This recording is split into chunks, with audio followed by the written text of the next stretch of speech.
Son las 7:30 de la tarde, una hora menos en las Islas Canarias. Bienvenidos a la redacción abierta en el Toro Televisión, donde ya estamos listos para informaros de lo que es noticia hoy y para opinar sobre esos asuntos que componen la actualidad.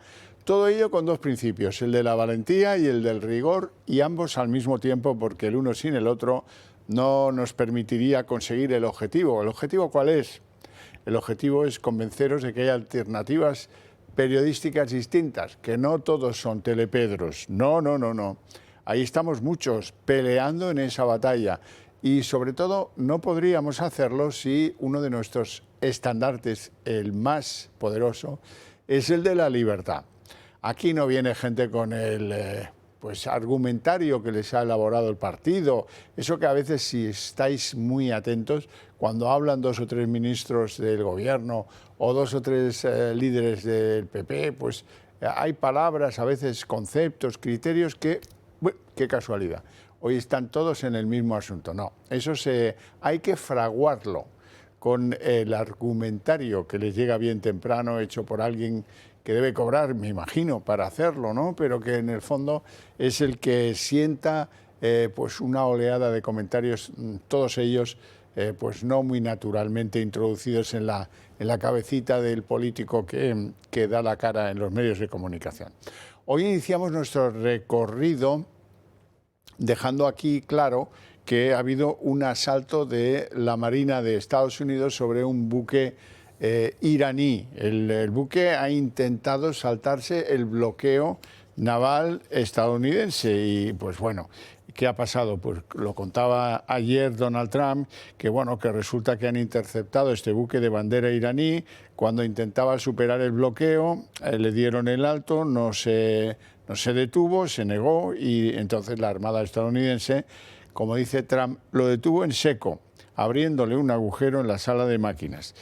Irán ha anunciado represalias y abre más incertidumbre, por eso hoy las bolsas bajan, el petróleo sube, más incertidumbre sobre qué pasará después del alto el fuego, que ya está tocando a su fin. Negociarán los iraníes, se querrán sentar o volveremos a estar otra vez colgados de la brocha del asunto de la guerra por el control del estrecho de Hormuz, principalmente. Bueno, ya de cabeza sobre la política española, queremos hablar de corrupción, de dos asuntos muy importantes de corrupción en nuestro país, fundamentalmente Begoña Gómez, porque hoy las acusaciones populares han hablado y han hecho una petición de pena conjunta contra la señora esposa del presidente del gobierno, que es bastante fuerte. 24 años le piden de prisión, 24 años que mira tú por dónde coincide con lo que la Fiscalía Anticorrupción le pide a Ábalos. Pero bueno, eso es una coincidencia sin más. Y hay que hablar también, porque entraña muchas novedades, del caso de las mascarillas. Y de todo eso vamos a hablar con don Luis María Pardo, presidente de Justicia Europa, que ya nos acompaña aquí, y yo se lo agradezco vivamente. Muy buenas tardes. Hola, un placer estar aquí con vosotros. Bueno, vamos, como decía Jack el Destripador, a trozos. El trozo Begoña Gómez, 24 años de cárcel, petición formulada hoy por la acusación popular.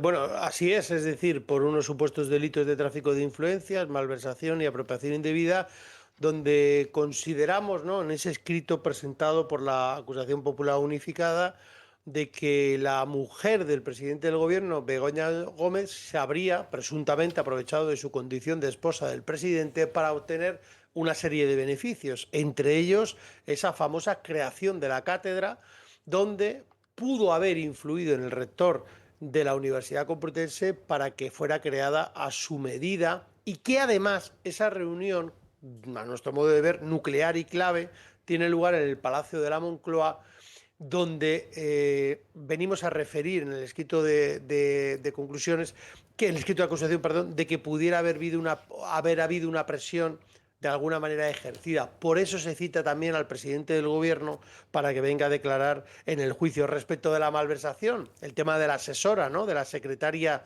de Begoña Gómez, María Cristina Álvarez Rodríguez, donde consideramos que las funciones que ejerció por decirlo así, vinculado a Begoña Gómez, se extralimitaron de manera contundente de lo que tenía en la relación de puestos de trabajo y que además vino a utilizar los medios públicos como el correo de presidencia del gobierno, incluso el acompañamiento por parte de María Cristina con Begoña Gómez a actuaciones relativas a lo que era el software o lo que era la cátedra, ¿no? Y por último, el famoso software, ¿no? Ese software universitario, que quizás es uno de los puntos, a mi modo de ver, más graves, y donde en esa cátedra que venía dirigida, pues se conformó un software donde se registraron, al parecer, el nombre comercial asociadas a la figura de la mujer del presidente. Consideramos que son indicios más que suficientes para poder llevar una acusación donde hemos solicitado esos famosos 24 años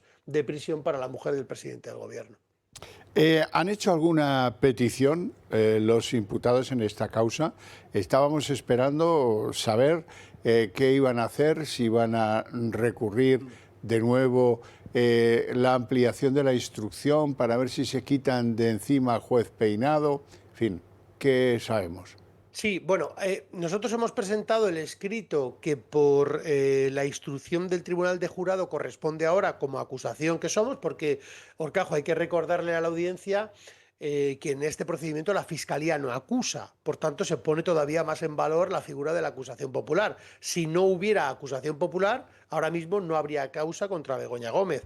Por tanto, nosotros hemos presentado el escrito que corresponde para que ya se pueda abrir el procedimiento en la Audiencia Provincial para el Tribunal del Jurado, y las defensas han presentado el recurso que corresponde frente al auto, por decirlo así, que ha transformado el procedimiento al Tribunal del Jurado y que ahora la Audiencia Provincial tendrá que resolver, y suele hacerlo en un plazo de unos 3 o 4 meses. Veremos si lo hace antes del verano o después. Esos escritos lo que vienen a decir es que la instrucción del magistrado Peinado, de nuevo reiterativa en sus argumentaciones, pues bueno, pues que no hay que transformar al Tribunal del Jurado, sino lo que hay que hacer es sobreseer, porque no hay ningún tipo de indicio, vienen a decir, respecto de la actuación de Begoña Gómez.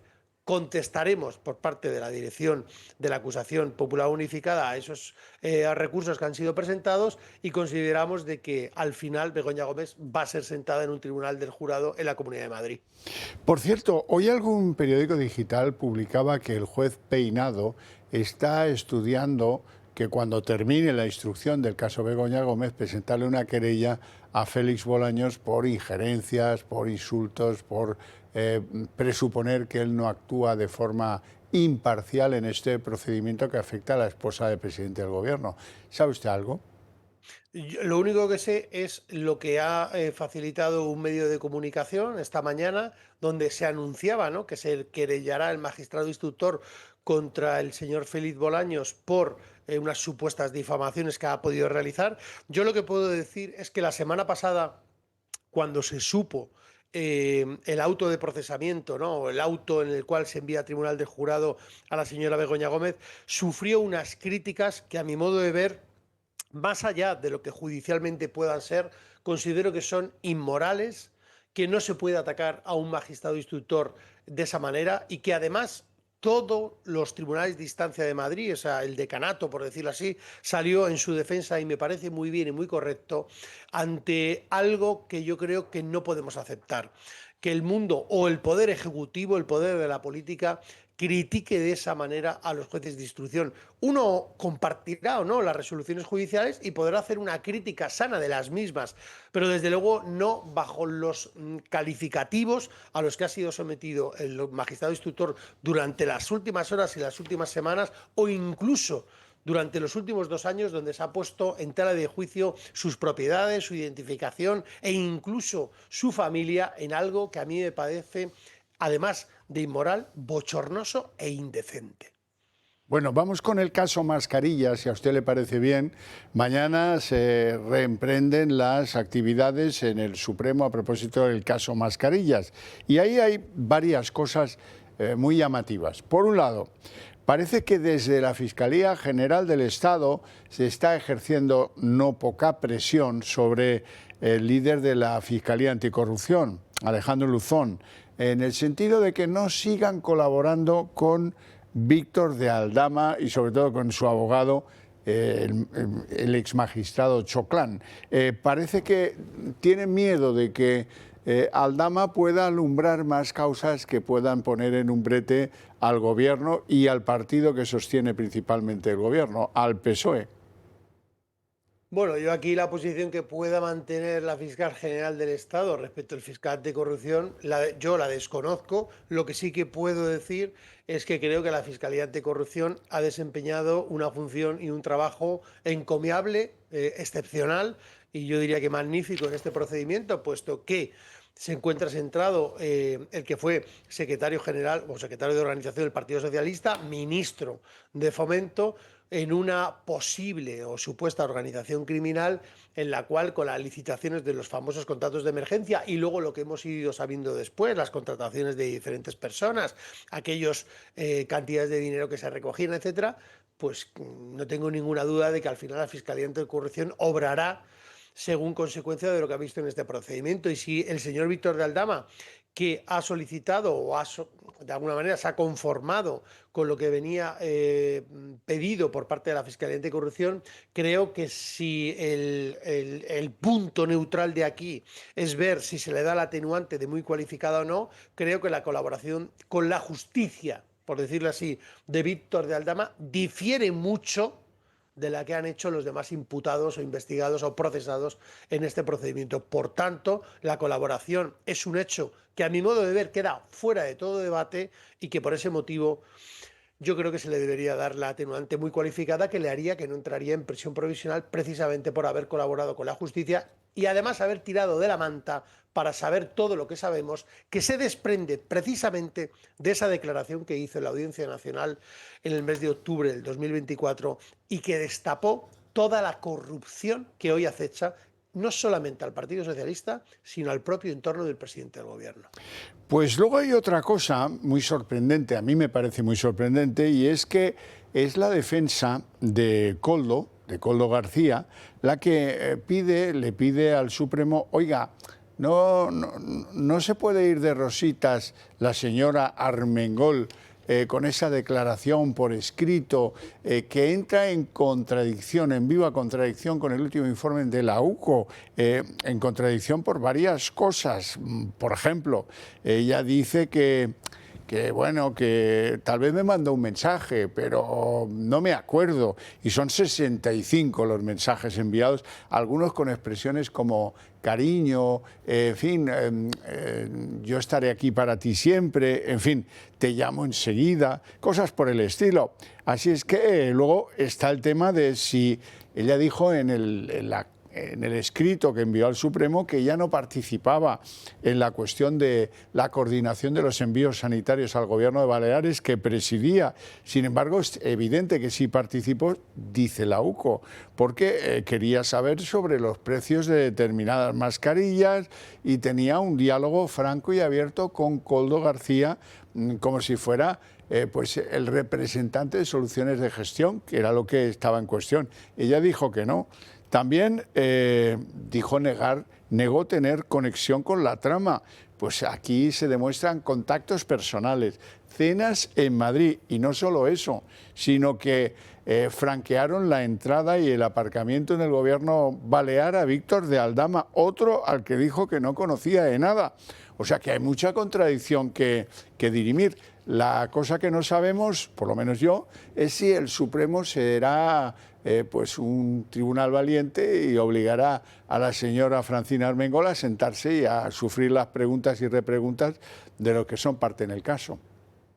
Pues has elevado o realizado un interrogante, una incógnita que nos hacemos muchos de los que nos encontramos en el procedimiento y no solamente a las acusaciones, ¿no? O sea, en este caso es la propia defensa de uno de los investigados, de Koldo García, la que propone lo que acabas de referir. Y la verdad es que después del último informe de la Unidad Central Operativa, después del informe que realizó al Tribunal Supremo la señora Armengol, también de Ángel Víctor Torres, que a mi modo de ver, y lo digo desde un punto de vista de humilde letrado, si en aquella época eran presidentes de las comunidades autónomas donde llegaron a contratar con soluciones de gestión, pues me parecería normal que viniesen a declarar, porque la carga que pueda tener ahora, o el cargo, por decirlo así, de presidente del Congreso o ministro, a mi modo de ver, no es óbice para que si en aquel momento tú tenías una responsabilidad autonómica, a la que fuera, en este caso presidenta de la Comunidad Autónoma de las Islas Baleares o de Canarias, vengas a responder por los hechos relativos a las contrataciones. Ella refirió en ese informe que envió al Tribunal Supremo lo que ya todos sabemos, que prácticamente lo que viene a decir es que fue nulo. Claro, apareciendo el informe de la UCO, donde creo recordar que son 61 mensajes. 65.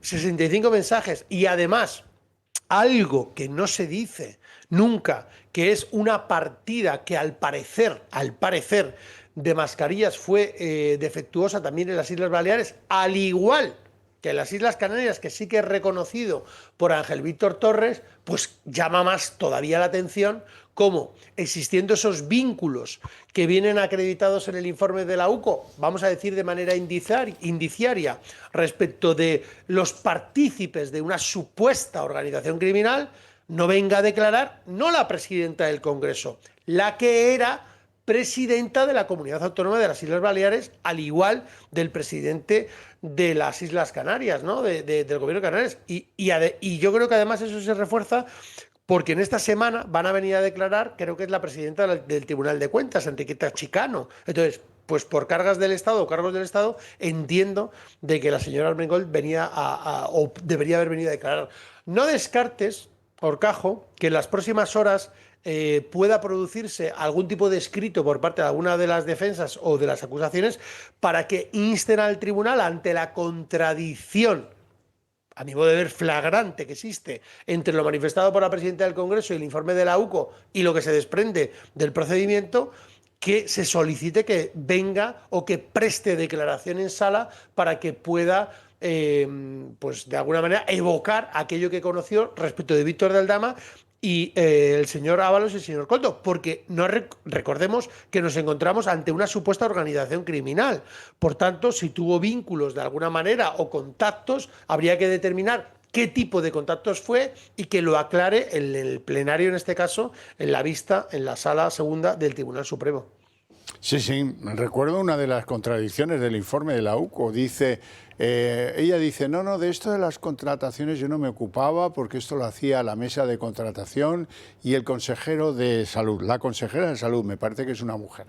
Pero es que Coldo le pide que interceda para que pueda entrar en contacto con la consejera de salud y es la propia Armengol la que le filtra el teléfono, con lo cual, bueno, pues más contradicción que esa. Y si me dejas hacer un apunte, porque no quiero terminar sin hacer este apunte que lo considero sustancial y esencial y el por qué en las Islas Canarias y en las Islas Baleares se adoptaron esta serie de medidas, no solamente con el tema de los contratos de licitaciones de las mascarillas, porque aquí entraron también los famosos test y los famosos certificados. Es más, donde se iniciaron todas estas actuaciones relativas a los certificados para poder viajar o entrar necesitabas un test, precisamente fueron en las Islas Baleares y en las Islas Canarias. Y a través de ese último informe de la UCO pues, y de los anteriores, hemos sabido de que efectivamente pues, fueron allí donde vinieron a implementarse aquellas primeras medidas. Claro, ahora deberíamos conocer la población. Y creo que esto es debido en qué condiciones se firmaron esos contratos y si eso llegó a hacerse con la supuesta organización criminal que se está juzgando por el Tribunal Supremo. Yo creo que España merece una respuesta ante eso.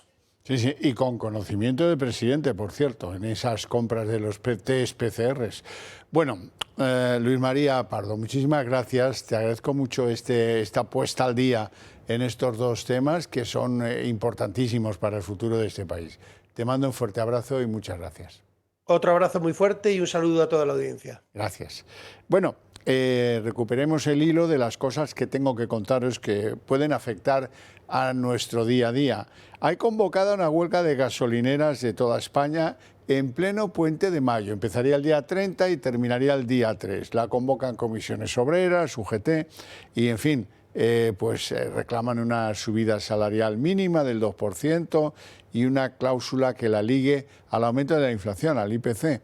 bueno, acusan a la patronal de haber dado marcha atrás en la negociación, y en la patronal lo que nos dicen es que están tratando por todos los medios de que se desconvoque esta convocatoria de huelga tan pues peligrosa para el resultado de ese puente de mayo, del 1 de mayo, y las ambiciones de los ciudadanos que quieran salir esos días. Bueno, además, no salimos del apagón, ¿eh? Yo ya lo siento, no tenemos conclusiones claras, pero no salimos del rollo del apagón. Resulta que España estuvo a punto de sufrir otro apagón total. Hoy han aparecido grabaciones, contenidos de grabaciones de los técnicos de Red Eléctrica. Cortar todo el viento, las eólicas, quiere decir, y tenéis que cortarlo ya. En fin, maniobras desesperadas de Red Eléctrica Española, meses antes de habernos ido a negro, de habernos ido a cero total, y para evitar el disparo de la interconexión con Francia, algo que habría tumbado claramente el sistema. Bueno, y tampoco es novedad, pero siguen los problemas con el AVE. Vais a ver imágenes de los retrasos que han tenido lugar esta mañana en los servicios entre Madrid y Andalucía, porque, bueno, pues porque ha habido unas averías que han dejado cao el sistema de alta velocidad entre esos dos puntos, en momentos pues bastante tráfico, por cierto. Y antes de irnos a publicidad, quiero que hablemos de las drogas. Ya sabéis que estoy yo muy concernido en hacer que cambien de actitud los partidos políticos españoles y que exijan, que se pongan farrucos, que hagan que esto cambie. Tal como está, esto es un despiporre. Hacen lo que les da la gana. Ejemplos. Eso es mi papel aquí, es enseñaros ejemplos, a ver si consigo que estemos de acuerdo cada vez más españoles. Primero, vamos con iba a decir desarticulación, pero casi no me atrevo, porque la desarticulan hoy y la vuelven a montar mañana. Pero bueno, han desarticulado, tiene su mérito, felicito a las fuerzas de seguridad. Han desarticulado, digo, una organización narcotraficante en productos como la cocaína o el hachís. ¿Y qué han encontrado? Pues lo de siempre, guarderías donde esconden la droga, depósitos en vehículos para llevarla, transportarla. Conclusión, 6 detenidos, fundamentalmente, no todos, pero en Madrid todos, pero fundamentalmente en Arganda del Rey. Bueno, y de ahí nos vamos a Galicia, para que veáis que esto no entiende de geografía y que esto nos afecta, igual por toda España.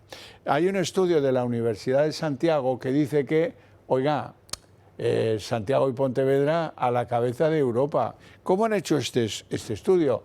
Pues se trata de analizar el agua. El agua fecal tiene restos de cocaína, por ejemplo, y de otras drogas, lo cual les lleva a pensar a los expertos en medir todo esto, que pues Galicia es como el punto clave de la droga en España y en Europa. De ahí nos vamos a Alicante, fíjate tú los saltos que damos, ¿eh? Madrid, Santiago, ahora Alicante. La Guardia Civil ha detenido a 17 personas en 2 puntos de venta de drogas en Torrevieja, Alicante. 17 personas, solo en 2 puntos de venta de droga. Y ahora algo que os hará, os parecerá que es un farsante de miedo, como me parece a mí. Fernando Grande Marlaska. Este se va a un foro en París y ¿qué es lo que dice la criatura? El ministro del Interior de España le pide a los que están presentes en ese foro, particularmente socios de la Unión Europea, oiga, hay que ser más duro con las lanchas de los narcotraficantes. ¿Y eso lo llevas a cabo tú? ¿Has dotado de medios a la Guardia Civil para que combata las lanchas de los narcotraficantes? ¿Sí? ¿Desde cuándo? Bueno, vamos a escucharlo. Promover los instrumentos más precisos y necesarios para hacer frente a la criminalidad organizada y principalmente al narcotráfico. Vamos a hacer hincapié en la colaboración y cooperación que ya venimos desarrollando con otras instituciones de otros ámbitos regionales como Latinoamérica, con el CLASI o también con países de los Balcanes occidentales. Bueno, es una pena que no funcione esto de la política como el fútbol, a ver si le fichan en Francia, aunque sea para el PSG, y desaparece de aquí este hombre.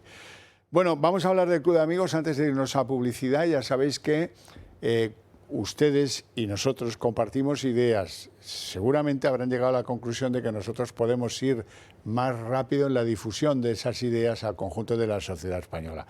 Si esto es así, pues apóyennos para que nosotros podamos hacerlo. Tenemos la voluntad de hacerlo, que es lo importante, pero nos faltan los medios.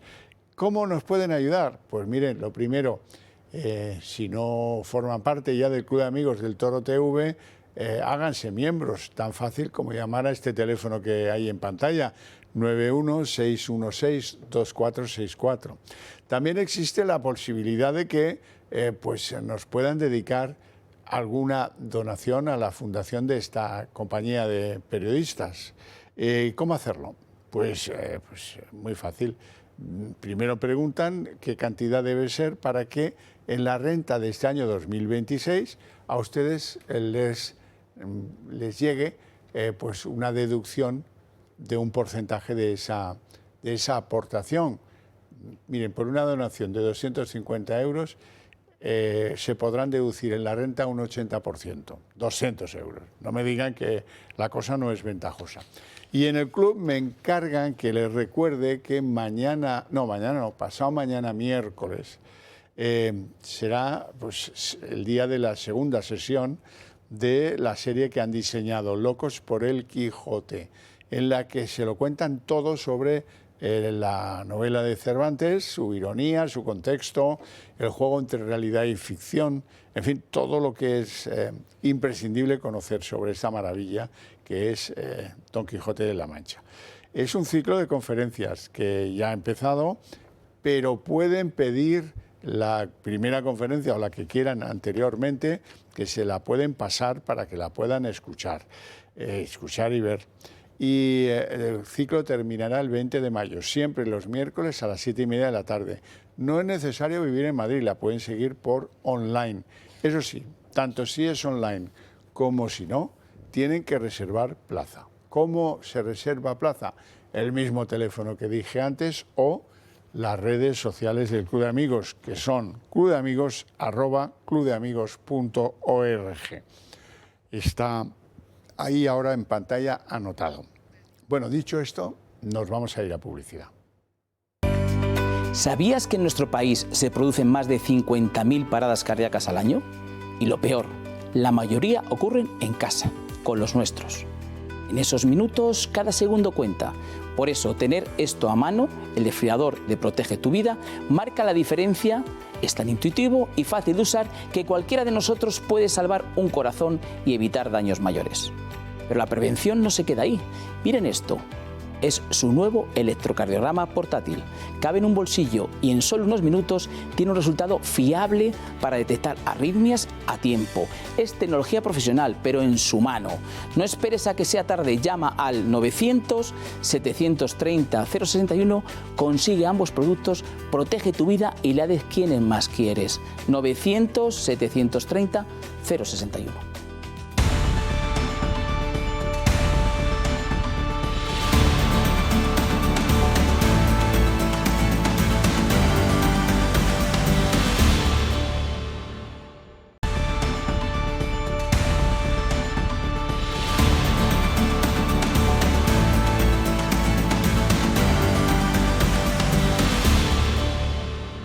Son las 8:02 jóvenes minutos, así es que abrimos nuestra mesa de análisis político y lo hacemos con don Julián Salcedo. Muy buenas tardes. Muy buenas tardes. Bienvenido. Doctor en Ciencias Económicas, abogado especializado en asuntos inmobiliarios y secretario del Club Liberal Español. Así es. La tarde bien, ¿no? Veraniega ya. Vamos, casi, ¿no? En pleno verano. Está a punto de venir en manga corta. Don Alberto Serrano, abogado especializado en lo que podríamos llamar el derecho administrativo. Así es. O se llama así. Se llama no es así. que yo le quiera poner nombre. Se Eso llama se lo así, dejo, sí, sí. se lo dejo a Félix Bolaños, en todo caso. Sí, sí. Ex político y además, pues, escritor. Así es, un placer estar con todos Un placer, ustedes. igualmente. Bueno, quiero empezar esto con alguna sonrisa. Y como no soy yo muy dado a contar chistes, mejor ni lo intento, ¿verdad?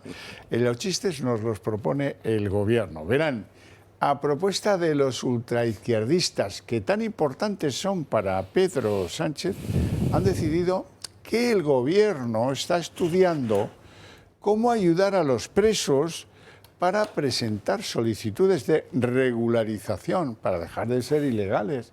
Yo me pregunto, ¿pero no nos habíais dicho que solo tendrían acceso a esas regularizaciones los que no tuvieran antecedentes penales?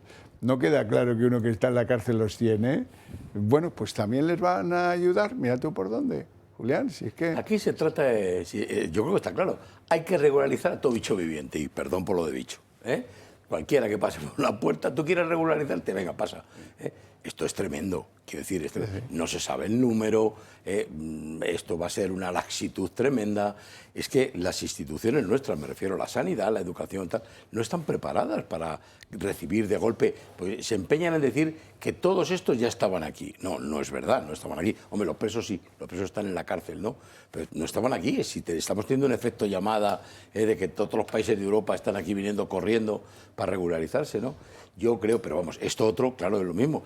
Hay que recordar que el Consejo de Estado emitió un informe preceptivo, pero no vinculante, en el que, entre otras cosas, pedía que efectivamente se tuvieran en cuenta los antecedentes penales. Pero como al Consejo de Estado tampoco le hacen caso, ya ves el caso ya se ve el caso que le han hecho, ¿no? Alberto.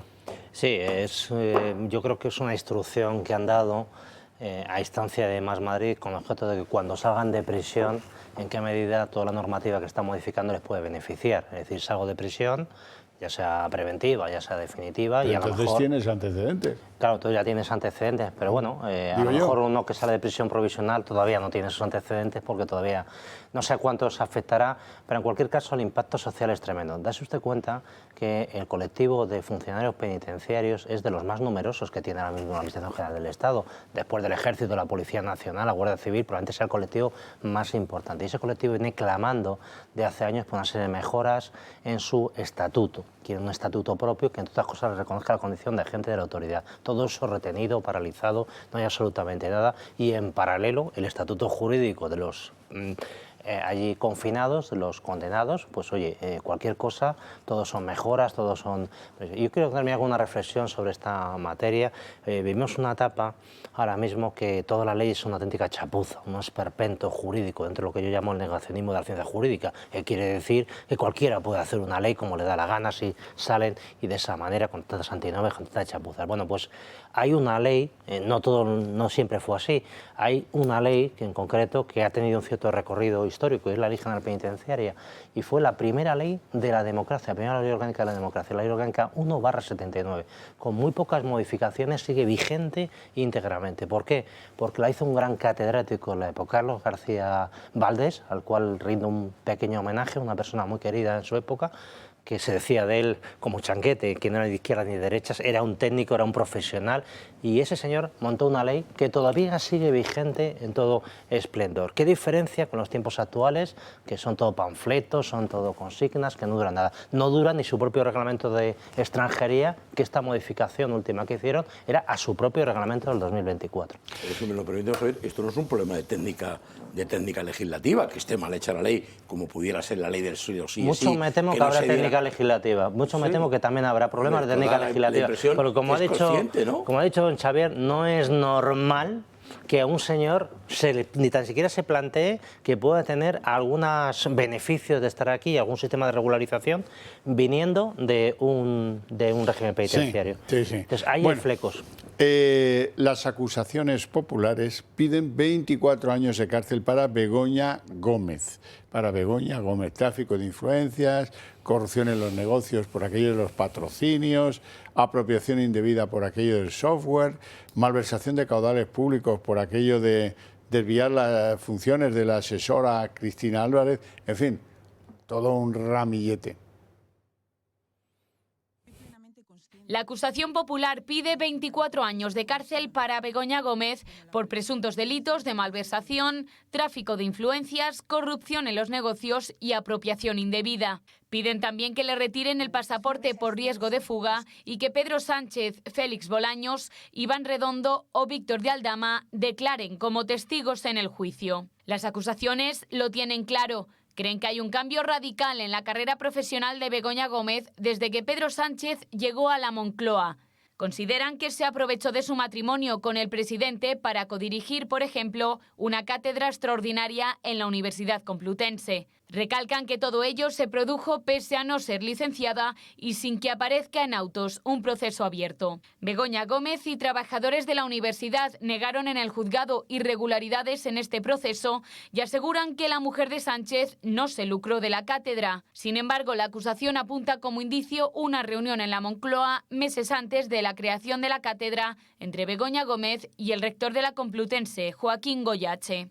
La acusación popular pide también 22 años de prisión para Cristina Álvarez por ser cooperadora necesaria y 7 para Juan Carlos Barrabés, el socio de la cátedra. El juez Juan Carlos Peinado la procesó la semana pasada y ahora la defensa de Gómez ha presentado un escrito de queja ante la Audiencia de Madrid contra la instrucción del magistrado. Lo acusa de construir una realidad paralela en la que siempre está detrás el presidente del Gobierno y pide la nulidad de su decisión de cerrar la investigación y procesarla. Alberto Serrano. Sí, vimos un proceso que yo escribí como de colonización de la política española, que quiere decir que si viene un señor desde arriba hay que obedecerle.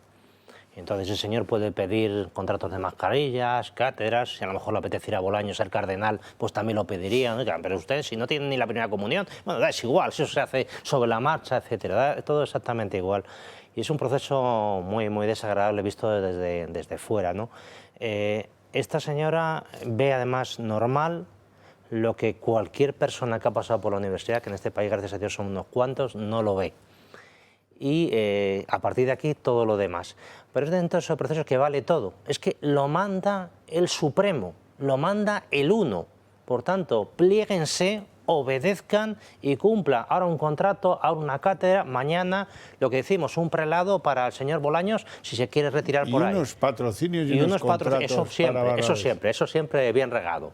Y ya está. Y este es el tema. Entonces, bueno, yo creo que ellos mismos se sorprenden de, pero bueno, ¿qué es esto? La justicia diciéndonos a nosotros que esto es política. Y ellos interpretan la política como eso, como el arte de hacer lo que me da la real gana. Y esperemos que le pongan coto, claro. Julián. Sí, bueno, efectivamente, claro, una de las características que tiene la legislación penal, el Código Penal, es que efectivamente tiene unos rangos muy amplios, ¿no? Hay que encuadrar perfectamente el delito en el tipo penal que corresponde, no siempre es fácil, tiene atenuantes, tiene agravantes, insisto, dependiendo, pues puede ser de 1 a 4 años, pero claro, resulta sorprendente, 4 delitos, 4, no 1, ya es difícil encuadrar 4 delitos, 24 años de petición de pena de prisión. No son 2 ni 3, 24. Hay claros, ya no indicios, sino se ha quedado acreditado que el tema del pago del software lo pagaron una serie de compañías y nunca jamás ha estado registrado a nombre de la Universidad Complutense. Una apropiación indebida del libro.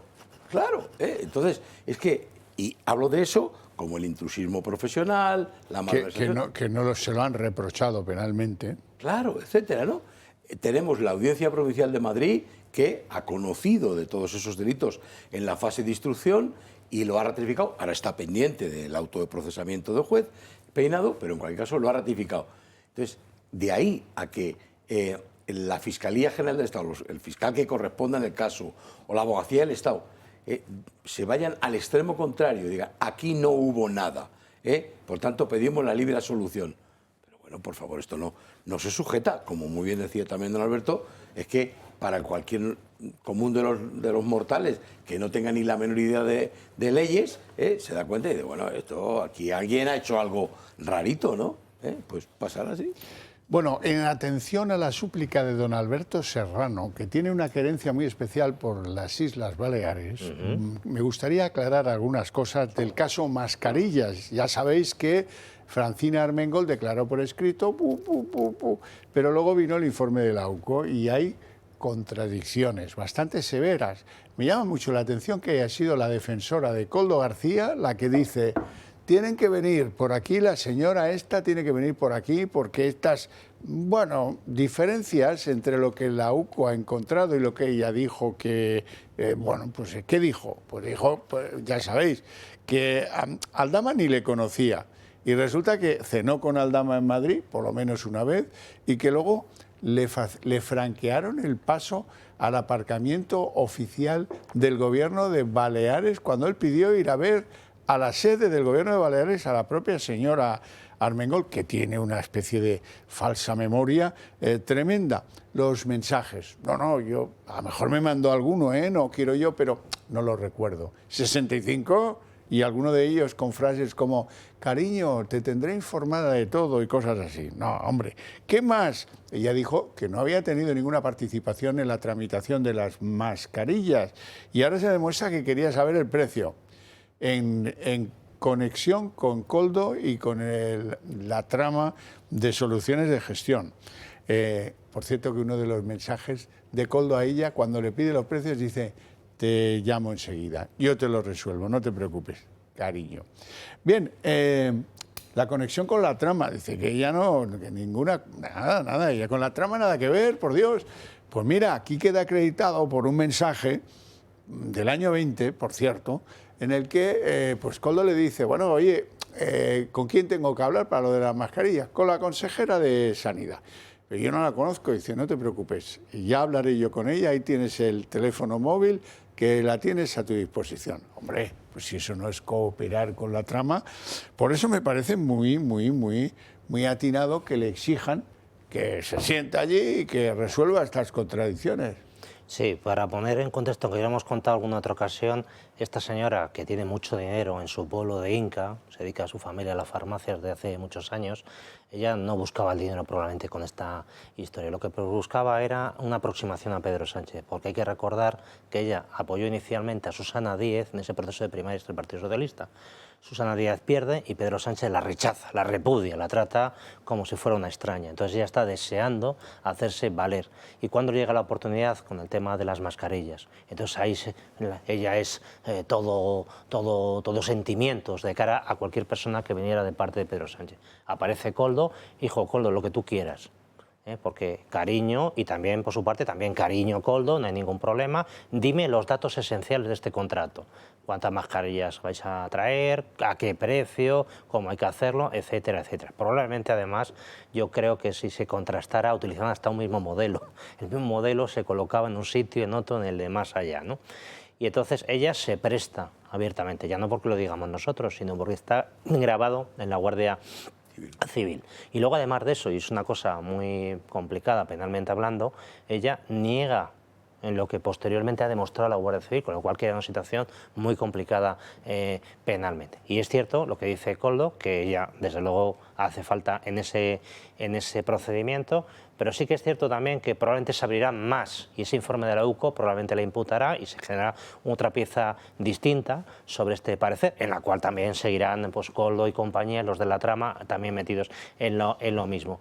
Pero, y con esto concluyo, yo creo que se ha evidenciado al final de que el objetivo que tiene Koldo con todas estas maniobras es lo que ya veníamos contando en el anterior programa, que es llegar a la conclusión de que él era un empleado, era un mandado, él, su hermano, toda su familia, y que la cosa venía más arriba. Y ese es el objetivo de Koldo con todo esto.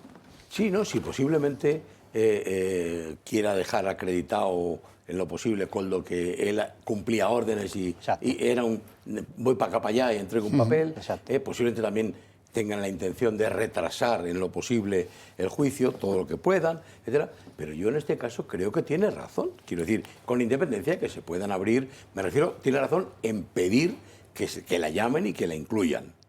O seguramente podrá salir indemne y no tener ninguna responsabilidad, pues ya está, ¿no? Pero claro, oye, estás viendo que estamos aquí los dos, Ábalos y él, y Aldama, bueno, pero Aldama que va por otra vía, ¿no? Los dos aquí y todos los demás que han participado o presuntamente participado, aquí no aparece ninguno, ¿no? Entonces, me parece justo que lo pida. Bueno, vamos con el tema del día. El tema del día es sin duda la declaración en el caso Kitchen del ex tesorero del PP, Luis Bárcenas, muchos años atrás. Bien, pero ha dicho cosas interesantes. Ha dicho que desde luego MR era Mariano Rajoy, cosa que ya nos imaginábamos, y que él tenía 3 grabaciones que él mismo las hizo desaparecer, supongo que por algún pacto con el Partido Popular. Una de esas grabaciones tiene que ver, directamente se la hizo él a Mariano Rajoy. Dice que estaban en su despacho, que le dio una copia de los últimos movimientos y el saldo de la contabilidad. Dice, se ha inventado un eufemismo que a mí me provoca la risa. ¿Cómo es? La contabilidad extracontable. Que es la contabilidad B, que se ha conocido así toda la vida, ¿no? Bueno, y que Mariano se sorprendió, lo metió en la trituradora y se quedó el saldo con la pasta, que era lo que quedaba en esa cuenta de dinero B. Esto lo deja muy complicadito para Mariano Rajoy, que tiene previsto declarar como testigo en la Audiencia Nacional que investiga la operación Kitchen el próximo 23, el jueves, si no ando yo equivocado. Las declaraciones más esperadas. Llegó el turno de Luis Bárcenas y su mujer Rosalía Iglesias. El ex tesorero del Partido Popular y su esposa han declarado en la Audiencia Nacional en el juicio de la Operación Kitchen como testigos y perjudicados. Bárcenas, condenado en 2018 por la gestión de la Caja B del Partido Popular, ha confirmado que tenía 3 grabaciones, una de ellas con el expresidente del Gobierno, Mariano Rajoy, y que las conservaba en un pendrive que le fue sustraído. Yo tenía 3 grabaciones, exclusivamente. 3 grabaciones, una mía propia en la que yo mismo explicaba una serie de cosas relacionadas con la contabilidad extracontable del partido y cómo funcionaba, y luego una grabación muy cortita con el señor Rajoy y una grabación también corta pero un poco más extensa y muy puntual con el que era un buen amigo mío en aquel momento, Javier Arenas. Su marido le dijo que había grabaciones. ¿Le dijo dónde estaban esas grabaciones? No. Ha afirmado además que encargó desde la cárcel destruir todos los audios en los que Mariano Rajoy hablaba de la Caja B del partido. Todo gracias a otro recluso con conocimientos informáticos. Para facilitarle el trabajo, cuenta, se lo dejó escrito todo en una nota. Lo que tenía que hacer una vez que accediese a los audios relacionados en este caso con MR, que era Mariano Rajoy. Le doy las claves de acceso a esa documentación y que yo le daré la instrucción de cuándo hay que destruir esa información. Por este trabajo, el recluso habría cobrado 4.500 euros, según Bárcenas, y el dinero se lo habría entregado el chofer de la familia. Sergio Ríos, quien fuera su chofer y quien realizó el presunto espionaje para el Ministerio del Interior, era un chico para todo, según Bárcenas. Hacía un poco chico para todo. Y tenía acceso permanente a su teléfono móvil. Acceso tenía permanentemente, porque cuando yo utilizaba el vehículo para ir a alguna reunión, pero los teléfonos no me los llevaba a las reuniones, los dejaba en el coche. Mariano Rajoy declarará como testigo este jueves 23 de abril. Nos vamos a ir a publicidad y a la vuelta lo comentamos.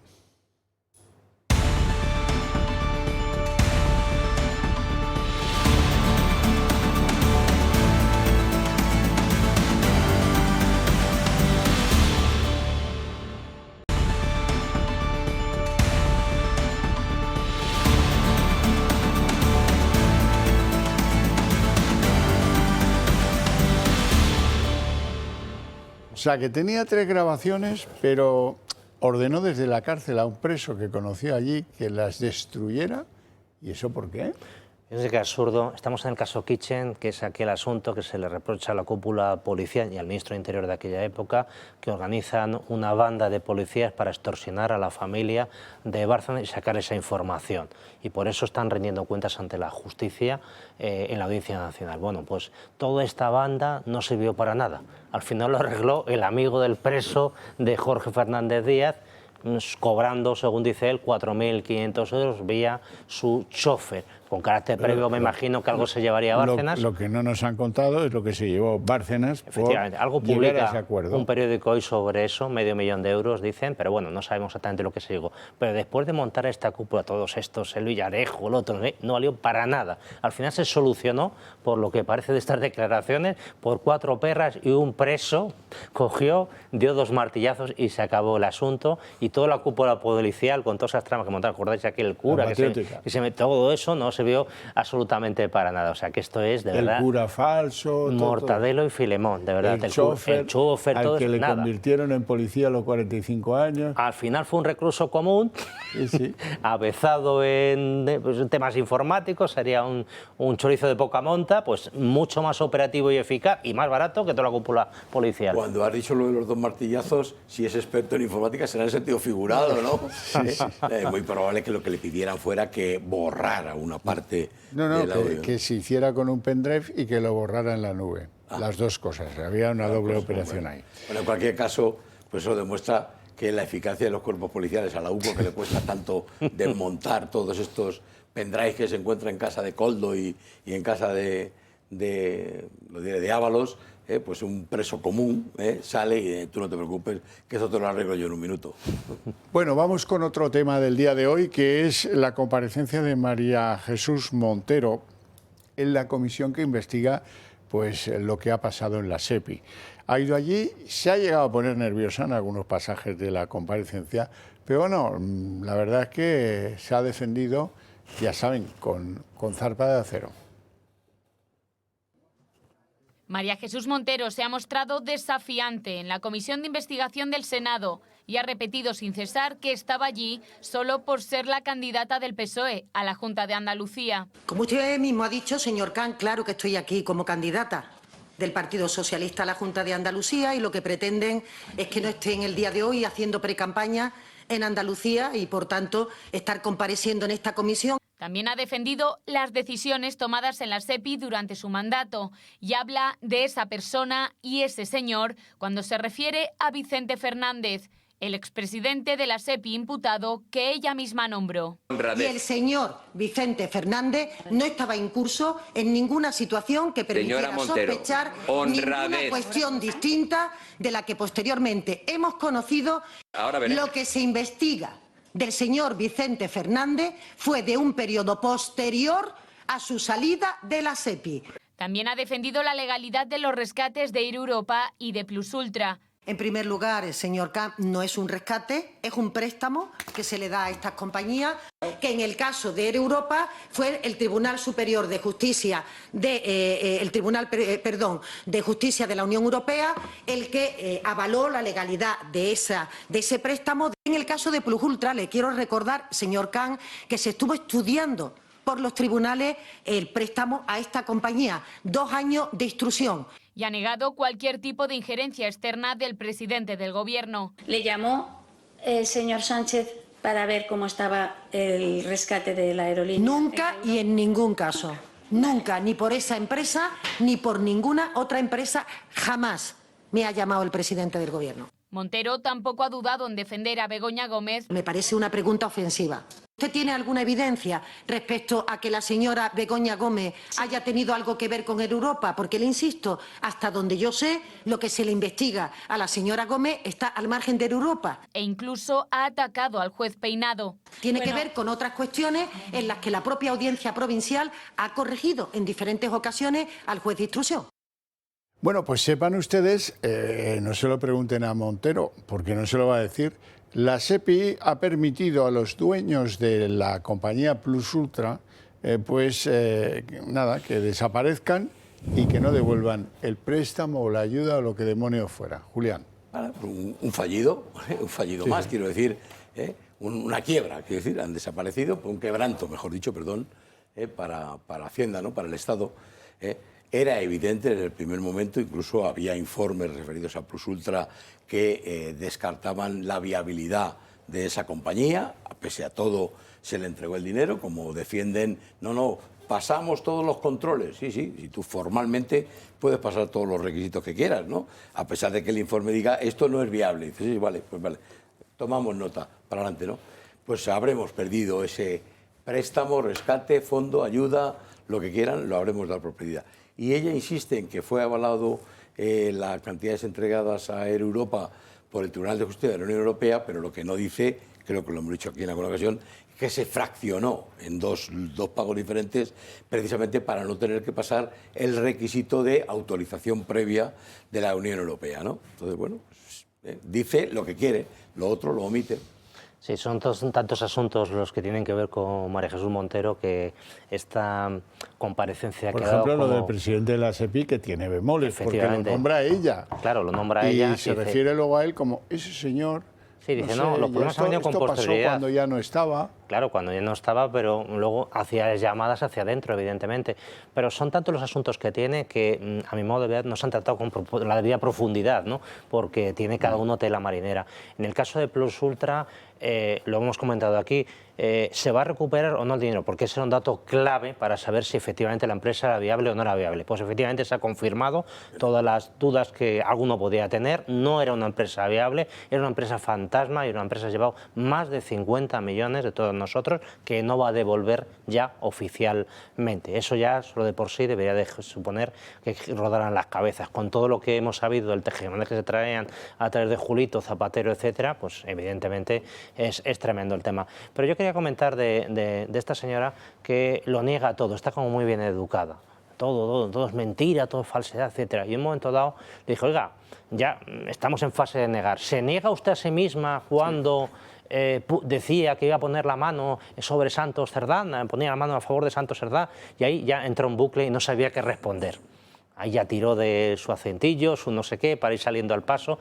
Oiga, pero contésteme. Entonces, ¿es un hombre honesto Santos Cerdán? Y se conoce que esto no le habían pasado la correspondiente posicionamiento, y ahí estaba totalmente descompuesta y perdida y no sabía qué hacer. Porque si en ese momento era bueno, lo esperaba en el no lo tema, esperaba. sí. Y entonces, ¿es bueno o es malo Santos? ¿Qué toca? ¿Atacarle o no atacarle? Y estaba totalmente desconectada porque no tiene criterio propio. Todo lo que estaba diciendo era lo que le habían dicho que tenía que decir. Y cuando le tocan un tema, claro, ¿cómo no va a tener opinión sobre Santos Cerdán? Tendrá perfectamente opinión, pero no se atrevía ni a cargar contra él ni tampoco a protegerle. Y se ha mantenido, después de 3 y 4 preguntas y repreguntas, pues yéndose por ahí, por los cerros de Úbeda, ¿no?, de su tierra, y saliendo al paso como podía. Bueno, algo insólito, bastante insólito. Hoy, yo no sé cuántos actos va a mantener María Corina Machado, la Nobel de la Paz en España, pero este ya es el enésimo. El enésimo tal. Está muy bien, ¿eh? Yo creo que cuantos más actos le hagan, mejor. Y si se quiere quedar a vivir aquí, que se quede, que nos hace falta gente como ella. Hoy desayuno con Felipe González y con Feijóo. Felipe González, que la ha puesto por las nubes. Feijóo, pues ya una vez más ha coincidido con ella, y ella que ha sido hoy pues lo locuaz que había sido días atrás. Pues claro, es que le pregunta la misma cosa, habla de lo mismo, pues ¿qué va a decir lo mismo? Nos lo cuenta Marina Neila. Fin de semana intenso el que ha tenido María Corina Machado en nuestro país. Después de reunirse con Feijóo, con Abascal y con diferentes representantes políticos, también recibió la medalla de oro por parte de la presidenta de la Comunidad de Madrid, Isabel Díaz Ayuso, y quizá uno de los mejores momentos de este paso de María Corina Machado por nuestro país ha sido la multitudinaria acogida que ha recibido por parte de sus compatriotas venezolanos en la Puerta del Sol de Madrid.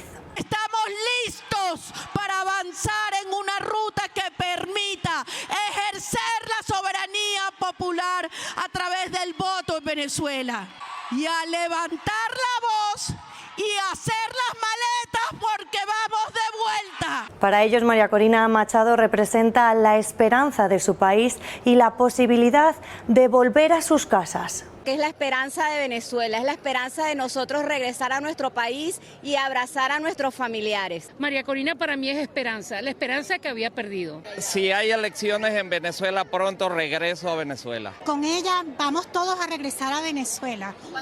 En esta última jornada de eventos en Madrid, María Corina Machado ha participado en un desayuno informativo donde ha desgranado algunos pasos a seguir a corto y medio plazo para alcanzar la democracia en Venezuela. Allí ha contado con el apoyo tanto de Núñez Feijóo como del expresidente del Gobierno, Felipe González. La lucha por la libertad no es patrimonio de una ideología, sino de la convicción profunda de en qué consisten los valores de la democracia. Señora Corina ha sido coherente con lo que ha dicho, coherente con lo que hace y coherente con lo que ha sufrido. Una de las novedades que nos deja la visita de María Corina Machado es que ella no se opone a trabajar junto con el gobierno de Delcy Rodríguez si el fin último de esta colaboración es organizar unas elecciones libres en Venezuela. Sí, pero lo relevante es el enfrentamiento entre el gobierno y la señora Machado. Hoy el ministro de Asuntos Exteriores, José Manuel Álvarez, en una radio pública española, ha desvelado algo que no tenía por qué desvelar, que es que ella pidió refugio en la Embajada de España. Y la Embajada de España le dijo que de acuerdo, que se podía ir a refugiar a su legación diplomática en Caracas. Al final no tuvo que hacerlo. Pero ahora se lo reprocha Álvarez y le dice: nosotros le tendimos la mano y ella viene aquí y nos desaira porque dice que no quiere verse con Pedro Sánchez. Y bueno, pues María Corina lo ha resuelto con una manoletina. Ha dicho que, oiga, que hay declaraciones que explican perfectamente por qué no quiero verme con según quién. Vamos con el reproche de Álvarez. Es que ella ha escogido actuar como una líder ideológica y por eso ha decidido reunirse solo con una parte del espectro político español, con la extrema derecha española, en vez de como una representante pues de lo que ella entiendo que se quiere presentar, que es del pueblo venezolano. No se puede solicitar ayuda y luego venir a, desde luego, desmerecer a las instituciones españolas, porque al final son las instituciones españolas. Y desde luego, cuando se usan las plazas de España, sobre todo la principal, la Puerta del Sol, para emitir gritos y consignas que son claramente racistas, eso sí que no tiene cabida en España. ¿Racista? Venga, hombre. Don Julián. Yo estaba tomando nota porque lo he escuchado, ¿verdad? Pero, bueno, primero yo creo que María Corina Machado es una demócrata como la copa de un pino. Fue la ganadora de las últimas elecciones en Venezuela. Ha sido represaliada, perseguida, ha tenido que estar escondida, ha debido ser muy valiente y pasarlo muy mal, para sobrevivir en esas circunstancias. Huyó de allí de una manera que se jugó la vida. Bueno, por fin ha sido reconocida y galardonada con el premio Nobel. Bien, efectivamente, yo también creo que era innecesario el ofrecerle el premio Nobel a Donald Trump, ¿no? Pero bueno, no sé, si lo ha hecho como un acto de cortesía para decir te agradezco lo que has hecho por nuestro pueblo, pues bienvenido sea. Ha venido a España, no le ha recibido el gobierno, no le han recibido las autoridades, únicamente le han recibido las autoridades de la oposición, ¿no? Y más en concreto el Partido Popular, la presidenta de la Comunidad de Madrid, el presidente del Partido Popular, etcétera, ¿no? Y desde luego los venezolanos que están en España los estamos viendo ahí. Habrá más que los que había en la Puerta del Sol, pero todos están a favor de ella, ¿no? Entonces lo que hace falta es que efectivamente se normalice la situación en Venezuela cuanto antes. Este gobierno provisional, interino, como lo queramos llamar, de Delcy Rodríguez, finalice, den por concluida esta etapa, se produzcan unas nuevas elecciones libres y que los venezolanos voten lo que quieran. Lo primero, un detalle gracioso. Tengo algún amigo español que fue el otro día a la concentración que hubo en la Puerta del Sol y claro, estamos acostumbrados a unos discursillos así breves. Claro, este es el modelo latinoamericano y fue un discurso de 45 minutos, ya todos agotados y tal, y ya seguía, ¿no? Con esa fuerza que tienen y tal, porque, bueno, ella entendía que era el momento, era su oportunidad y lo aprovechó, ¿no? Pero la gente que iba ahí un poco a ver el ambiente ya estaba totalmente agobiada de calor y no podía seguirle al ritmo. Pero bueno, dicho esto, lo que quería decir es que Álvarez ha dicho que había habido gritos racistas, y esto lo decía porque creo que uno de los asistentes, el cantautor este famoso Baute, me parece que dijo fuera la mona, invitó a la gente a que dijera fuera la mona de los asistentes. La mona la ha interpretado Álvarez y toda la izquierda española como la hija del mono, como una cosa despectiva, lógicamente, por su color de piel, etcétera. Pero es que la mona en venezolano... ¿Te refieres a Delcy Rodríguez, efectivamente. Pero es que mona en venezolano no significa eso. Y lo han explicado varios venezolanos hoy en diferentes redes sociales. Mona en venezolano significa una persona chabacana, en ese sentido despectivo, maleducada, grosera, etc. Y bueno, pues a lo mejor puede hasta estar mal, ¿no? Pero hay que recordar que Delcy Rodríguez hace nada, delante de toda la asamblea venezolana, llamó a Corinna, la llamó cucaracha. Esa cucaracha que anda escondida, que yo la quiero atrapar, evidentemente por malas intenciones, y está escondida la cucaracha. Y esto lo dijo Delcy Rodríguez, esa que ahora se escandalizan porque la llaman mona en esa acepción. Y esta señora, cucaracha. Y eso, oye, está fenomenal, no hay ningún problema, según Álvarez, todo maravilloso, porque claro, hay que entender los sentidos figurativos, estaba escondida, ¿no? Y esa señora que estaba escondida es la que en un momento dado, desesperada, tira diferentes cabos, entre ellos a España. ¿Cómo lo vería? Que al final eso no fructificó.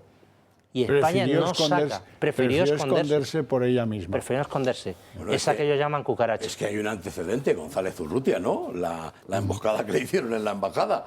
Es decir, que efectivamente ella se pudo temer lo peor. Qué pobrecito, desde aquí mando un saludo a su familia porque está hospitalizado y espero que sea una cosa pasajera y que se recupere pronto.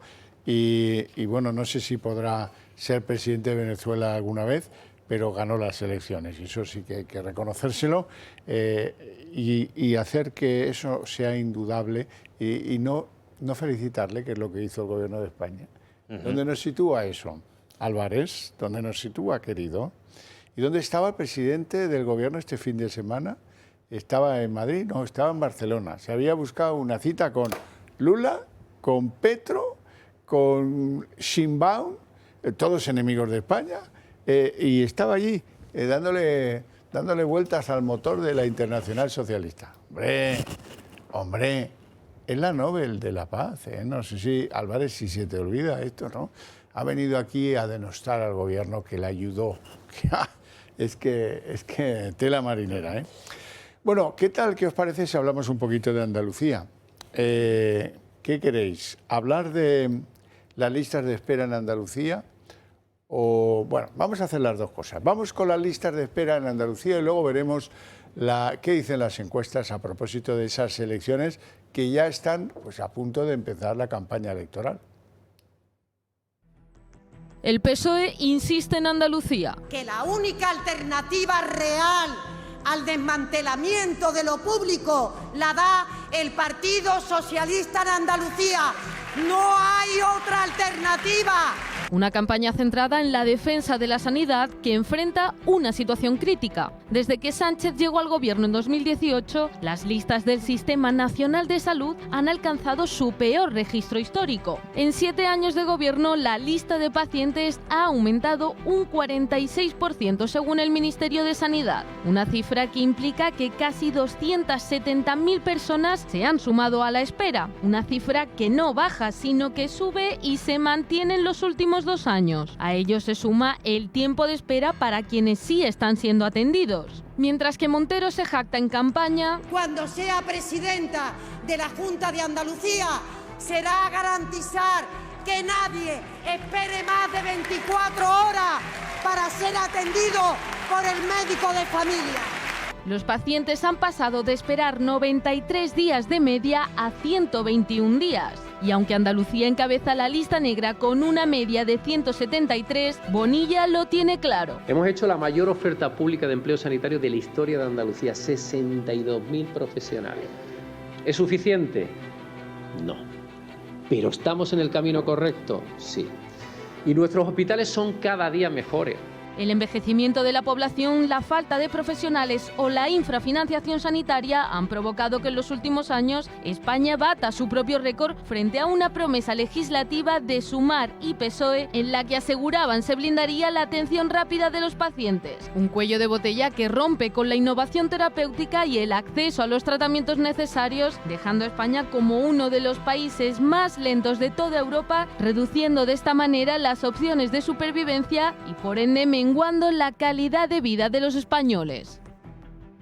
Bueno, y alguna extravagancia digna de la señora Montero, como por ejemplo hizo un tuit que luego borró inmediatamente en el que decía que como máximo 10 minutos en la cita del médico de la Seguridad Social.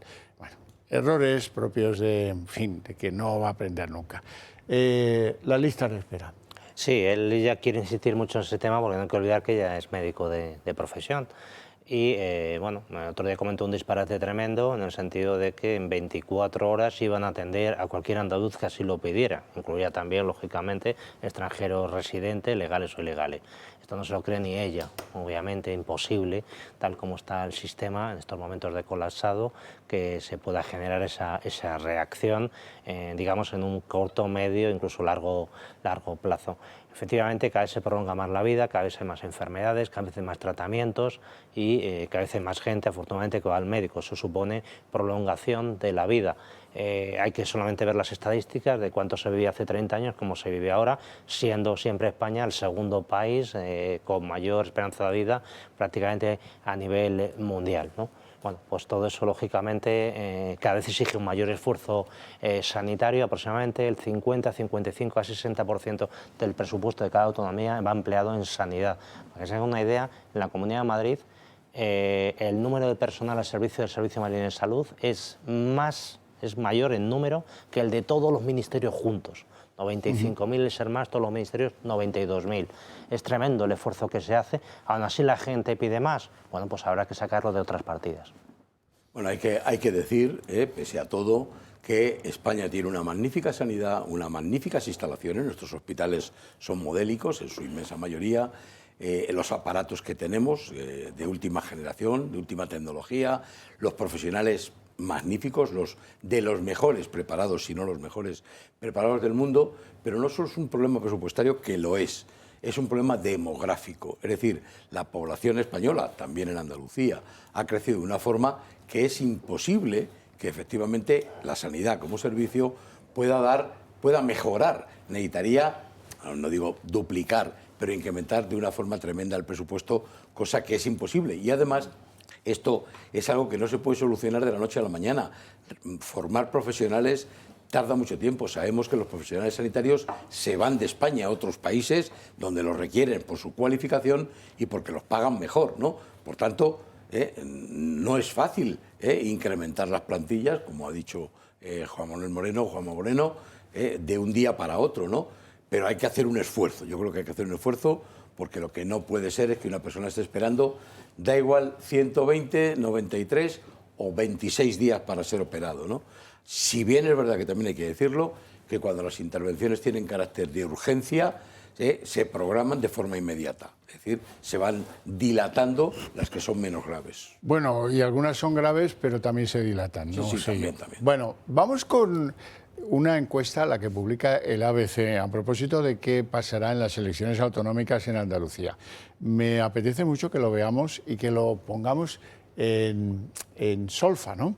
Dice ABC que ganaría el Partido Popular 56-58, que en segundo lugar estaría el PSOE 28-29, en tercer lugar Vox 13-14, luego pues nada, por Andalucía 6, en fin, y luego ya pues poquita cosa. Quiero yo decir una cosa. Ahora dicen que el Partido Socialista tendría 26-28 o 28-29. ¿Me podéis volver a poner el gráfico? Os lo agradezco mucho, porque no me acuerdo si es 28-29. Sí, creo que era eso, el gráfico, ahí está. 28-29, 28-29, bien. ¿Sabéis cuánto, cuando ganó en 2018 por primera vez Moreno Bonilla, ¿sabéis cuántos diputados sacó? 26. O sea, y consiguió, gracias a pactar con Ciudadanos y con Vox, pues auparse, salir por encima. Esto que se critica ahora tanto de Sánchez, pues esto ya lo hacía el PP en Andalucía con Moreno Bonilla. Solo tuvo 26, y en parte gracias a lo que se conoce electoralmente como los restos. En Andalucía importantísimos los restos. Los restos te dan le van a dar o no la mayoría absoluta a Moreno Bonilla, 56-58, pero es que los restos en Andalucía se puede conseguir por un resto de 7.000 votos, un escaño más, un escaño menos, en 4 provincias. Eso es pues como la ruleta rusa, lo del no se sabe nunca cómo se cargan los cortes de los diputados provincia a provincia. En cualquier caso, 56-58, pues lo ponen por encima de la mayoría absoluta. El ABC es bastante pro, bastante pro de Moreno Bonilla, del Partido Popular y tal. A mí me cuesta mucho, vista la campaña que está haciendo, me cuesta mucho creer que ya tiene la mayoría absoluta. Es más, creo que no la tiene. Alberto. Sí, para los que conocemos un poco Andalucía, también don Julián, que va mucho por allí, sabemos que Andalucía es una comunidad muy partida, no tiene nada que ver la mentalidad de un almeriense con uno de Huelva, con uno de Córdoba, con uno de Jaén. Entonces a mí este tipo de encuestas tan genéricas me deja un poco frío, pues yo creo que va a ser una disputa por provincias. Sabemos que en Málaga, en Almería, esas dos, el PP está subiendo, pero también sabemos que en otras está bajando sensiblemente, singularmente en Cádiz y en Huelva. Entonces, para mantener la mayoría absoluta, teniendo en cuenta que va a bajar en 2 o 3 provincias, tendría que subir bastante más en otras, y eso ahora mismo está discutible. Y también están diciendo, estas encuestas ya un poquito más precisas por provincias, que la principal disputa en cuanto a los últimos escaños está entre el Partido Socialista y Vox. Y por ahí también depende un poco del crecimiento de Vox o no. En cualquier caso, estas elecciones, vamos a lo de siempre, probablemente Moreno Bonilla vuelva a ser presidente de Andalucía, pero está por ver si va a necesitar o no, o va a precisar el apoyo de Vox, que es lo que tienen que votar los andaluces. Bueno, no hace falta nada más que darse unas vueltas por Andalucía, por casi cualquier provincia de Andalucía, Sevilla, Cádiz, Almería, Málaga, etcétera, para darse cuenta del profundo cambio, la transformación que ha tenido en los últimos 10, 15 años. Tremendo. Yo, como tú dices, tengo casa allí, voy con frecuencia.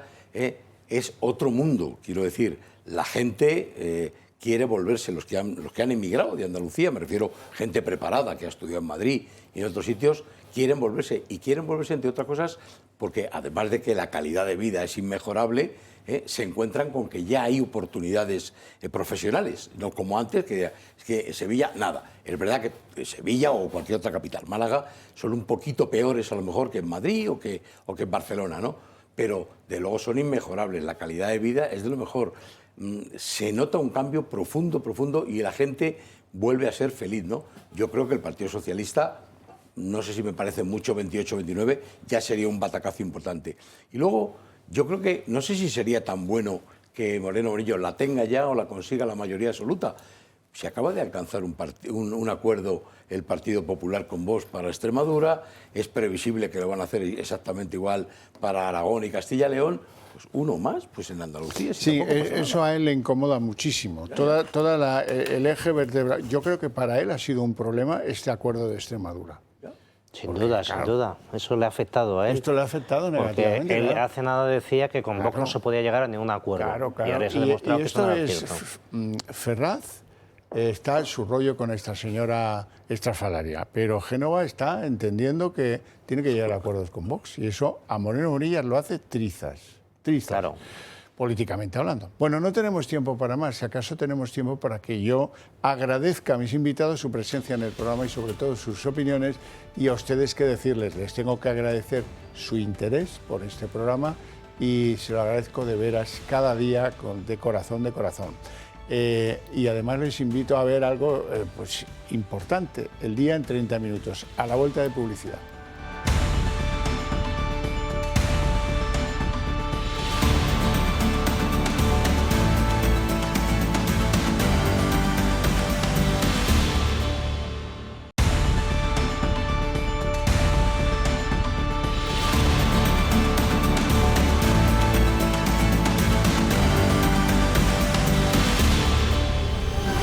El Día en 30 minutos. Luis Bárcenas, el que fuera tesorero del Partido Popular, declaraba en el caso Kitchen en la Audiencia Nacional. Ha dicho cosas que ya eran bastante obvias. MR es Mariano Rajoy, eso ya lo sabíamos. Y también ha explicado que le encargó a un preso, pero que también era especialista informático, al que pagó 4.500 euros para que destruyera 3 audios que guardaba. En uno de ellos, al parecer, pues hay una grabación con Rajoy en el que le entrega Bárcenas a Rajoy la llamada contabilidad extracontable, la contabilidad B. En pocas palabras, Rajoy destruye una copia de esa contabilidad B y se queda un sobre en el que Bárcenas pretendía liquidarla. Lo que había en el saldo, aquí lo tiene usted. La declaración, sin duda, puede complicar la que tiene que efectuar Mariano Rajoy el próximo jueves. Sí, todo ocurrió durante un permiso penitenciario de este recluso experto en informática. Él salió con el cometido de destruir todo ese material sensible de Bárcenas, pero finalmente fue detenido. Cuando el extesorero del PP salió de la cárcel, todo el material había sido eliminado. Hoy, por cierto, Bárcenas también ha reconocido que su chofer, que fue captado como confidente de la trama, tenía acceso permanente a su teléfono móvil. Las declaraciones más esperadas. Llegó el turno de Luis Bárcenas y su mujer Rosalía Iglesias. El extesorero del Partido Popular y su esposa han declarado en la Audiencia Nacional en el juicio de la Operación Kitchen como testigos y perjudicados. Bárcenas, condenado en 2018 por la gestión de la Caja B del Partido Popular, ha confirmado que tenía 3 grabaciones, una de ellas con el expresidente del gobierno Mariano Rajoy, y que las conservaba en un pendrive que le fue sustraído. Yo tenía 3 grabaciones, exclusivamente. 3 grabaciones, una mía propia en la que yo mismo explicaba una serie de cosas relacionadas con la contabilidad extracontable del partido y cómo funcionaba, y luego una grabación muy cortita con el señor Rajoy y una grabación también corta pero un poco más extensa y muy puntual con el que era un buen amigo mío en aquel momento, Javier Arenas. Su marido le dijo que había grabaciones. ¿Le dijo dónde estaban esas grabaciones? No. Ha afirmado además que encargó desde la cárcel destruir todos los audios en los que Mariano Rajoy hablaba de la Caja B del partido. Todo gracias a otro recluso con conocimientos informáticos. Para facilitarle el trabajo, cuenta, se lo dejó escrito todo en una nota. Lo que tenía que hacer una vez que accediese a los audios relacionados, en este caso, con MR, que era Mariano Rajoy. Le doy las claves de acceso a esa documentación y que yo le daré la instrucción de cuándo hay que destruir esa información. Por este trabajo, el recluso habría cobrado 4.500 euros, según Bárcenas, y el dinero se lo habría entregado el chofer de la familia. Sergio Ríos, quien fuera su chofer y quien realizó el presunto espionaje para el Ministerio del Interior, era un chico para todo, según Bárcenas. Hacía un poco chico para todo. Y tenía acceso permanente a su teléfono móvil. Acceso tenía permanentemente, porque cuando yo utilizaba el vehículo para ir a alguna reunión, pero los teléfonos no me los llevaba a las reuniones, los dejaba en el coche. Mariano Rajoy declarará como testigo este jueves 23 de abril. Hoy en el baile de la corrupción le toca al Partido Popular. Luis Bárcenas, su antiguo tesorero y gerente, ha declarado en la Audiencia Nacional por el llamado caso Kitchen. El tesorero afirma que disponía de 3 grabaciones que él mismo ha hecho desaparecer. La primera es suya. En ella explica el funcionamiento de esto que eufemísticamente da en llamar la contabilidad extracontable. Bueno, la negra, la caja B, vamos, de toda la vida. La segunda grabación supuestamente es entre él y Mariano Rajoy en el despacho de Rajoy. Allí afirma haberle entregado una fotocopia con los saldos y movimientos finales de esa contabilidad B. Era una fotocopia y también le entrega un sobre con el saldo, el dinero que queda en la cuenta extracontable. Se dice, Bárcenas dice que fue Rajoy el que destruyó la fotocopia y el que se quedó con el sobre con el dinero del saldo. La tercera grabación, menos importante, es con Javier Arenas. Todo un reto para Rajoy, que declarará como testigo el próximo jueves. Ahora, ¿por qué Bárcenas no dispone de esas grabaciones? Él dice que las sacó de su despacho de Génova, que las guardaba escondidas en el estudio de su mujer y que luego dio instrucciones a un recluso que conoció en la cárcel para que, aprovechando sus conocimientos informáticos, las destruyera. Y este lo hizo con toda eficacia, siempre siguiendo sus instrucciones. La cuestión es qué le prometió el Partido Popular para ser tan eficaz destruyendo las pruebas que tenía contra el PP y su contabilidad B. A lo mejor era $500.000 euros. En fin, en el juzgado consta la nota en la que el propio Bárcenas explica al preso experto en informática cómo había que entrar para poder destruir las copias de las grabaciones, tanto en el pendrive como en la nube. Sea como fuere, Bárcenas confirma la existencia de una contabilidad extracontable en el Partido Popular, que es como decir que hubo una contabilidad B que usaba dinero negro, vamos.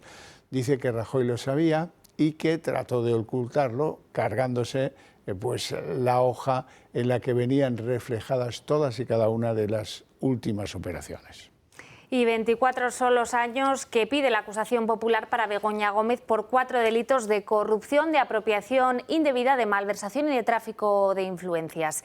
La acusación pide también cárcel para la que fuera su asesora, para el empresario Barrabés, y pide además citar como testigo a Pedro Sánchez. Begoña Gómez, por su parte, exige anular su procesamiento al considerar que no hay indicios sólidos de delito.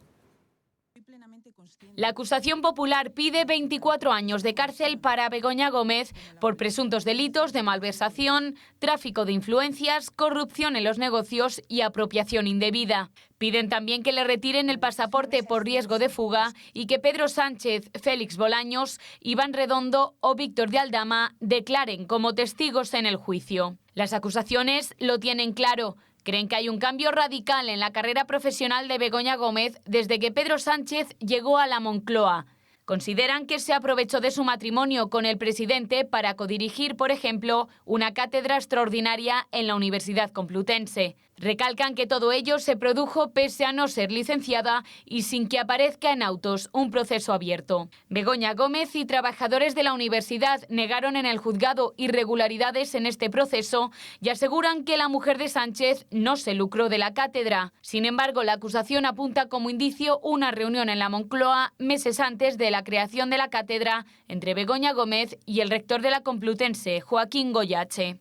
La acusación popular pide también 22 años de prisión para Cristina Álvarez por ser cooperadora necesaria y 7 para Juan Carlos Barrabés, el socio de la cátedra. El juez Juan Carlos Peinado la procesó la semana pasada y ahora la defensa de Gómez ha presentado un escrito de queja ante la Audiencia de Madrid contra la instrucción del magistrado. Lo acusa de construir una realidad paralela en la que siempre está detrás el presidente del Gobierno y pide la nulidad de su decisión de cerrar la investigación y procesarla. Este martes se retoma el juicio al caso Mascarillas con una treintena de testigos que desfilarán esta semana por el Tribunal Supremo. Mañana el plato fuerte será Javier Hidalgo, ex CEO de Air Europa, quien según la hija de Carmen Pano pagó $500.000 euros a Koldo y Aldama por el rescate de la aerolínea. También será el turno del guardia civil compinchado con la trama Rubén Villalba, así como del ex número 2 de Marlaska y del expresidente de Correos. El miércoles comparecerán de nuevo el exgerente del Partido Socialista y la trabajadora de Ferraz, Celia Rodríguez, encargada presuntamente de los pagos en metálico a Koldo García. Y hoy ha sido el primer día para pedir la regularización extraordinaria de forma presencial. Las colas han sido las protagonistas en las más de 400 oficinas habilitadas tanto en Correos como en la Seguridad Social y en Extranjería. Las esperas de hoy son menos que las de días anteriores, ya que solo se está atendiendo con cita previa. Los funcionarios de Correos siguen denunciando falta de personal y formación para atender lo que está siendo una avalancha de solicitudes. También se han detectado ya las primeras estafas. Se están pidiendo 50 euros por un certificado de vulnerabilidad. Y en un desayuno esta mañana, la líder política venezolana María Corina Machado ha hablado de muchas cosas. Entre otras, ha dicho que espera que España tenga unas elecciones impecables muy pronto. Y ha arremetido contra José Luis Rodríguez Zapatero. Dice de él que no ha ayudado a facilitar una salida democrática en Venezuela. La presentaba en ese acto Felipe González, que se ha mostrado pues admirador de María Corina Machado por su liderazgo no mercenario y a la vez ha exigido un calendario electoral para Venezuela y que pueda regresar la Nobel de la Paz a su casa con garantías de seguridad. Sobre la amnistía de Delcy Rodríguez, Felipe González dice que la malversación no se puede amnistiar. Bueno, y en todo esto, pues la verdad es que ha sido muy llamativo el roce, el choque entre el ministro de Exteriores español, José Manuel Álvarez, que ha criticado a María Corina Machado y dice que ella pidió refugio en la embajada de Caracas, española en Caracas, y que no se puede pedir ayuda y luego desmerecer a las instituciones españolas. Esto es ignorar a Pedro Sánchez. La lideresa venezolana le ha contestado con un seco. Hay declaraciones que explican la decisión para tener reuniones con unos y no con otros. Es que ella ha escogido actuar como una líder ideológica y por eso ha decidido reunirse solo con una parte del espectro político español, con la extrema derecha española. No se puede solicitar ayuda y luego venir a, desde luego, desmerecer a las instituciones españolas. Dice el ministro Álvarez que usted desprecia a las instituciones españolas. Al final yo creo que las declaraciones recientes y las agresiones que se han visto en estas últimas horas explican muy bien la decisión para tener ciertas reuniones y otras no. Y María Jesús Montero, la ex vicepresidenta del Gobierno, ha declarado hoy en la comisión del Senado que estudia el caso SEPI, en el que está imputado el que fuera presidente de la SEPI, Vicente Fernández, un cargo que ella misma designó y del que ahora se desvincula. Ella en su día llegó a defender su honradez, pero ahora marca distancias con Fernández, que, como decimos, está imputado en este caso, en el que también está siendo investigada Leire Díez. La ex vicepresidenta ha asegurado que ya no defiende su honradez y se ha mostrado muy molesta con el Partido Popular, al que ha acusado de querer torpedear la campaña de Andalucía con su citación este lunes. Montero también se ha desvinculado de los rescates a las aerolíneas Plus Ultra y Air Europa.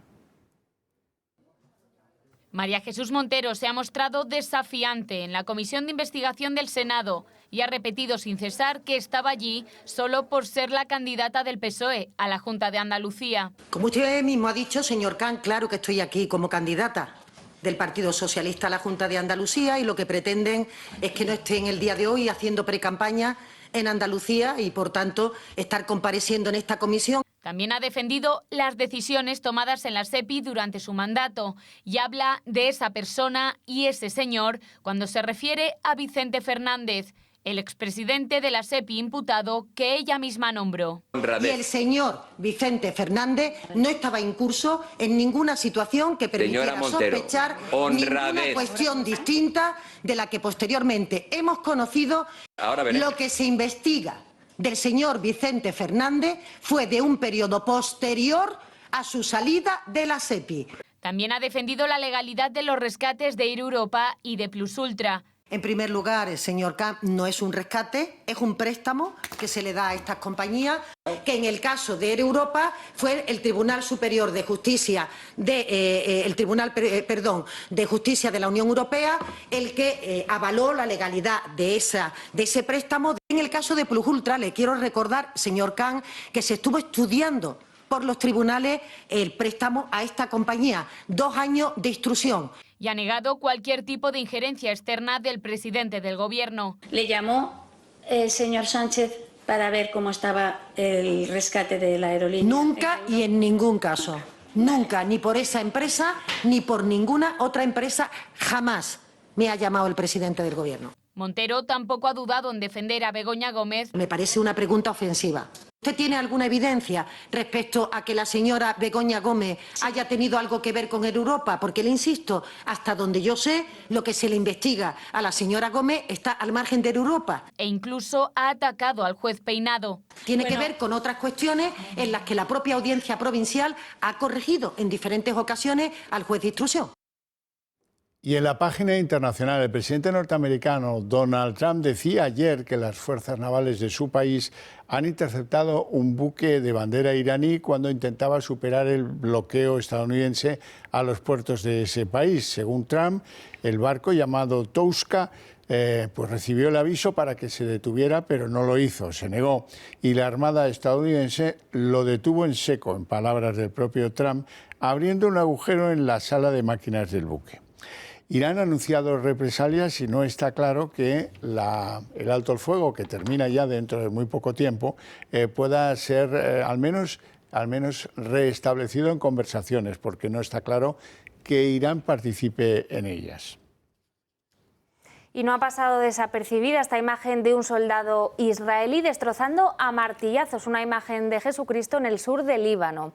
Ha ocurrido en una aldea tomada militarmente por Israel. El militar se ensaña con la cara de una talla de Jesucristo crucificado descolgada de la cruz en la que se encontraba. El propio Netanyahu ha reconocido que se siente atónito, dice, y triste tras ver esta fotografía que se ha hecho viral y ha anunciado una investigación penal para tomar las medidas disciplinarias correspondientes. Y un terremoto de magnitud 7,5 de la escala Richter ha sacudido hoy la costa noroeste de Japón sin que se contabilicen víctimas mortales. El seísmo, que se registró a las 9:52 hora española, eso sí, generó un tsunami en la prefectura de Iwate y en la isla de Hokkaido, de acuerdo con los sistemas de alerta de la televisión pública japonesa. Horas después, Japón retiró la alerta de tsunami y la situación se da por concluida. Y esto que van a ver ocurría el sábado en Turleque, en Toledo. Un niño de 3 años caía en una finca privada en un pozo de 15 metros que obligó a los bomberos a desarrollar una complicada operación que duró más de 2 horas hasta que lo rescataron. La abertura era tan solo de 35 centímetros de diámetro y esto hizo pensar que no podían caber por ese agujero ninguno de los agentes que tuvieron que involucrarse, hasta 2 bomberos. Fueron necesarias en total 9 dotaciones de bomberos, de agentes, para poder lograr esta operación.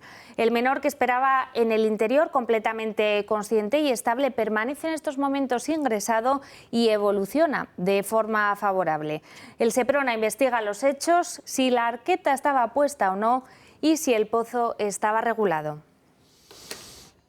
Bueno, continuamos con las noticias entre los niños africanos y el Papa en su gira ahora por Angola. Eso es, sigue el Papa en esa gira por África y desde luego los niños están siendo los claros protagonistas que nos están dejando imágenes tan emocionantes y tan entrañables como esta. Este vídeo, mejor dicho, nos llega hoy desde Saurimo, en Angola. Un pequeño echa a correr detrás del Papa móvil para lograr ver a su santidad lo más cerca posible. Lo cierto es que lo logra. Las cámaras le captan en el momento en el que el Papa se percata de su presencia y le saluda con la mano. Es una de las muchas postales que nos llegan de la gira papal por África. Su santidad viajará este miércoles a Guinea Ecuatorial, en la que será la última parada de su viaje. Durante el mes de mayo estará en Roma, hará una parada dentro de esos viajes que le están llevando por diferentes continentes en los últimos meses. La próxima parada, ya saben, será aquí en España, en el que será el primer viaje de un papa en los últimos 15 años. Bueno, y hasta aquí el día. En 30 minutos les deseamos una feliz noche a todos, especialmente a los que continúen aquí en la señal del Toro Televisión. Y mañana estaremos muy pendientes del Supremo y de esa reanudación del caso Mascarillas. Aquí se lo contaremos. Hasta mañana.